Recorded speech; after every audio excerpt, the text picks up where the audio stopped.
Social media पर जैन समाज के सबसे लोकप्रिय जैन न्यूज चैनल महालक्ष्मी की ओर से रात्रि 8 बजे आपके पास आदर जय जी साथ देख रहे हैं। आज G20 के सारे मेहमान आ गए हैं और अब उनको जगह जगह तैयारी। ये देख रहे हैं आप कुतुब मीनार की फोटो कैसे बदल गई है, क्या खूबसूरत कर दी है। काश जो दिल्ली आज दिखता है वह दिल्ली वालों को भी वैसा ही दिखता रहे तो कहते हैं सचमुच दिल्ली के अंदर स्वर्ग धरा पर उतर आएगा। यह है यानी अपने जितने प्राचीन स्मारक हैं उन सबको दुल्हन की तरह सजाया गया है और बताया जा रहा है कि यह किसने बनाया।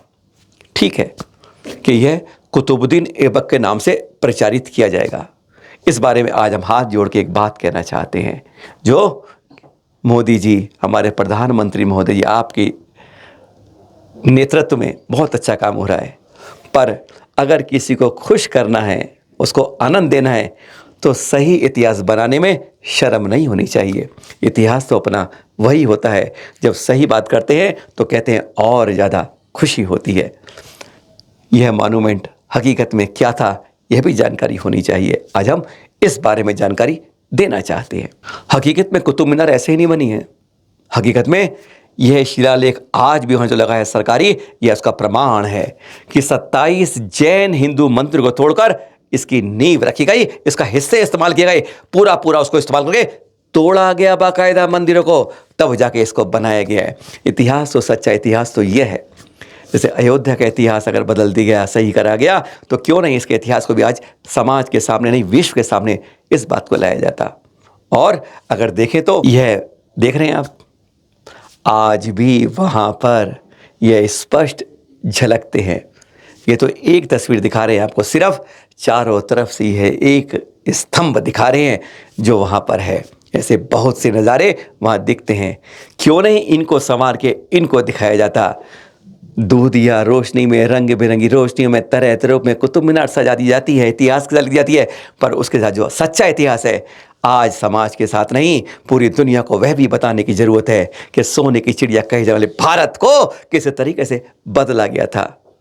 खुश करना है, मान लिया, पर सच्चाई इतिहास की भी जरूर सामने आनी चाहिए। और ये देखिएगा आज जगह जगह दिल्ली की सड़कों पर इस तरह चित्रकारी सज रही है, दिख रही। हाँ, अधिकांश लोग देख नहीं पाएंगे क्योंकि कहते हैं पूरी नई दिल्ली सील बंद है।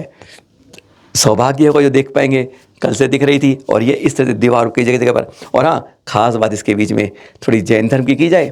प्रगति मैदान में जब आने के लिए G20 के जितने मेहमान आए हैं उन सबके धर्म की विशेष रूप से वहाँ पर जानकारी दी गई है, हर धर्म के बारे में। जैन धर्म की भी है, अब वह दिखाते हैं। जैन धर्म की पहचान के लिए एक दिखा रहे हैं आपको, ये भगवान बाहुबली की श्रवण बेलगोल की उतंग प्रतिमा के साथ जैन धर्म की पहचान के बारे में बताया गया है आने वाले मेहमानों को। अब यह दृश्य देखिएगा, सबसे बड़ा वर्तमान में भारत के अंदर या विश्व के अंदर सबसे बड़ा संघ एक जगह विराजमान जो होता है 51% इस समय दिल्ली के ऋषभ विहार में विराजमान है। कहते हैं जब आचार्य होते हैं इतने बड़े संघ के तो जरूर कुछ ना कुछ, इतने बड़े संघ के आपने आचार्य को इस तरह से कभी नहीं देखा होगा। कल अष्टमी थी, प्रतिक्रमण हो रहा है शाम को, और किस तरह से कोई नहीं, अरे महज सीढ़ियों पर पाटे पर आचार्य ऋषि बैठ जाते हैं और सबको नीचे कहते हैं कि जो प्रांगण है जहां पर लोग चलते हैं वहां आप बैठ जाओ, किसी को कोई पाटे तक की जरूरत नहीं होती है। यहाँ का हकीकत का दृश्य देखते देखते आंखों में खुशी से आंसू आ गए जब इस दृश्य को वहां देखा। कल इस तरह से यह होती है, ना कहीं कोई चीज देखनी, ना कोई ऊंच ना नीच, ना अपना सम्मान ना कुछ। अरे यही तो है वास्तव में तप त्याग की पराकाष्ठा वाले, मनोहर रूप में आनंद देने वाले ऐसे दिगंबर संतों का यह संघ। जिसने भी देखा हैरान हो गया कि सीढ़ियों पर आचार्य ऋषि पाटे पर बैठे हैं, कोई सिंहासन नहीं लगता, प्रतिक्रमण हो रहा है, लोग आ रहे हैं जा रहे हैं और पूरा संघ नीचे यूं जमीन पर विराजमान है। मंदिर अंदर है पर यह दृश्य ऐसे भाविल कर देते हैं, याद दिलाते हैं कि हमारे संतों की कोई कुछ नहीं चाहिए इन्हें, बस ऐसी तरह के एक बार आकर देख लीजिए इनकी चर्या और दर्शन।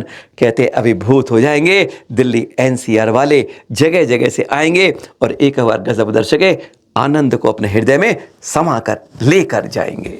और हाँ, खास बात परसों के लिए ऋषभ विहार की बात कर रहे हैं आपसे, इस रविवार की बात कर रहे हैं, 17 सितंबर की बात कर रहे हैं और शाम को 6 बजे की बात देख रही है। तप की महिमा, दिगंबर जैन संतों की तप के अंदर प्रकाशा देखते हैं, हर कोई नमन कर लेता है। और आपके लिए वक्त आया है, इसके अंदर पता है आज की तारीख में इस सदी के अंदर, कहें पिछली सदी के अंदर, सबसे ज्यादा तप सम्राट कौन हुए? हाँ, गुरुवर के गुरु तपस्वी सम्राट आचार्य श्री सनमति सागर जी। 10,000 से ज्यादा उपवास, 25 साल से ज्यादा केवल दूध मट्ठे पर, ऐसी कड़ी तपस्या शायद आपने कभी सुनी होगी। और इसके अंदर वह देख पाएंगे शाम। खास बात क्या है इस पिक्चर की, अभी तक आपने फिल्में देखी ना, आज तक ऐसी फिल्म नहीं देखी होगी आपने जिसके अंदर मुनि के रूप में, आचार्य के रूप में जो आप देख रहे हैं उसका छायांकन फिल्म जो उसकी है उनके स्वयं के चरित्र के ऊपर है, यानी उन्हीं की शूटिंग है, कोई दूसरा उनके रूप में नहीं आता है। यानी आप देखेंगे जो आप सारा छायांकन होगा तपस्वी सम्राट, उनकी छवि देखेंगे यहां पर, उनके जीवन के बारे में आचार्य श्री द्वारा लिखी हुई पुस्तक उनके ऊपर, उसी के पर आधारित है ये पिक्चर। और फिर सिंह निश्चय खत्म होती है। आज के पंचम काल में जब मोक्ष नहीं होता है तो फिर क्यों तपस्या करते हैं, ये क्यों रहते हैं? आज युवा यही पूछता है कि दिगंबर रूप में क्यों रहते हैं, क्या उपवास से कुछ फल मिलता है, कैसे करते हैं? पूरी इसके अंदर, चर्या के अंदर आप देख पाएंगे। और उससे पहले हाँ, आचार्य श्री का संबोधन भी सुनेंगे 6 बजे आप इस तप की महिमा के ऊपर, भूलिएगा मत। ऐसा अवसर अद्वितीय और मुफ्त है, सीट भी है, सब कुछ है, बस आना। बड़ी एलईडी स्क्रीन के ऊपर आप देख पाएंगे शाम को 6 बजे 17 सितंबर को अनूठे तपस्वी जो लिखा आचार्य श्री ने, उसी पुस्तक पर आधारित सजीव चित्रण पहली बार। और हाँ, मिलेंगे आपसे कल सुबह फिर 8 बजे मिलते ही हैं। कल हम बात करेंगे ऐसी तप उपवास के बारे में। आचार्य विशुर सागर जी हो रहे हैं वहां पर संका बड़ौत में, वहां मुनि श्री अनुत्तर सागर जी की उपवास ध्यान जाप की साधना के बारे में कुछ अनूठी बात। सादर जय जनीन।